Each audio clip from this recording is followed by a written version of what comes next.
राज्यपाल जी ने गलत नहीं कहा कि ग्राम सभा के सहमति जरूरी है, लेकिन मैंने उस दिन भी सवाल किया था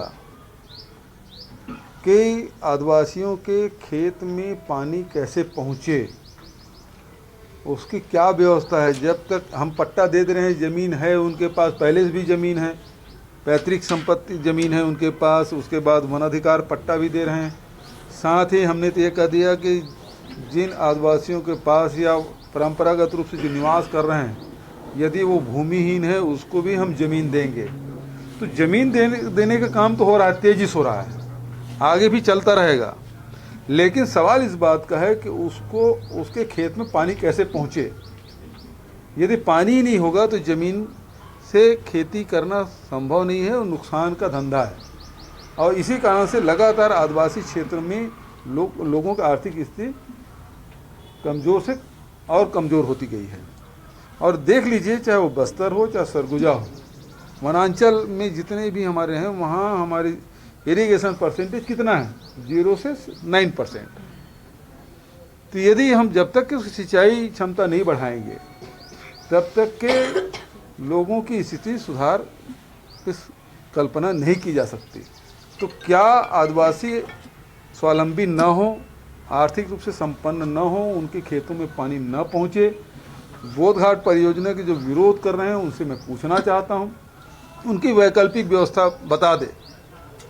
जो नेता लोग विरोध कर रहे हैं वो बताएं कि उनके खेतों में पानी पहुंचता है कि नहीं पहुंचता है।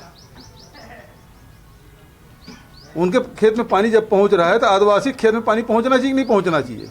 दूसरा, जो नक्सली विरोध करते हैं वो नक्सली नेताओं को बताना चाहिए कि हैदराबाद में या जो जहाँ भी रहते हैं, चाहे तेलंगाना में रहते हैं, चाहे वो आंध्र प्रदेश में रहते हैं या महाराष्ट्र में रहते हैं, उनके खेतों की स्थिति क्या है, उनके घरों की स्थिति क्या है, क्या उन आदिवासियों की स्थिति सुधरनी चाहिए कि नहीं सुधरना चाहिए।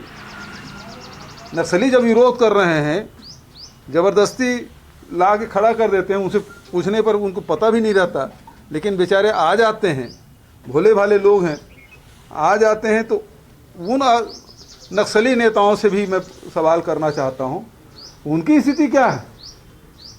क्या यह आदिवासी की स्थिति नहीं सुधरना चाहिए, उनके खेतों में पानी नहीं पहुंचना चाहिए, उनको रोजगार का अवसर नहीं मिलना चाहिए। ये सवाल बार बार मैं करूंगा। बताए वैकल्पिक व्यवस्था क्या है। जब कलमेश्वरम में जब बांध बन रहा था तब विरोध नहीं किए, वहां तो 2 लाख लोगों को हटाना पड़ा। तो यहां जब बस्तर की बात होती है, छत्तीसगढ़ की बात होती है, फिर विरोध क्यों करते हैं।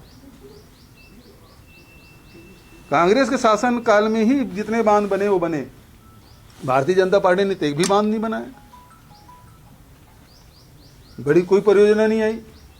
आज यदि गंगरेल नहीं होता, आज हजे बांगो बांध नहीं होता, तो क्या धमतरी, क्या रायपुर, क्या जांजगीर, क्या रायगढ़ और बिलासपुर में सिंचाई क्षमता बढ़ती। यदि ये परियोजनाएं नहीं होती तो हमारी स्थिति क्या होती। तो यदि बस्तर में यदि बोध घाट परियोजना ला रहे हैं तो कारण यही है कि बस्तर में आदिवासियों के जो कृषि है वो उन्नत हो, मेहनत में कोई कमी नहीं है, उस आदिवासी में प्रतिभा की कोई कमी नहीं है। सवाल इस बात का अवसर, हम उस अवसर से वंचित करना चाहते हैं। ये बेहद दुखदायक। मैं पहले भी कहा हूं कि मैं बोध घाट के लिए कसम नहीं खाया हूं, लेकिन मुझे वैकल्पिक व्यवस्था बताया जाए।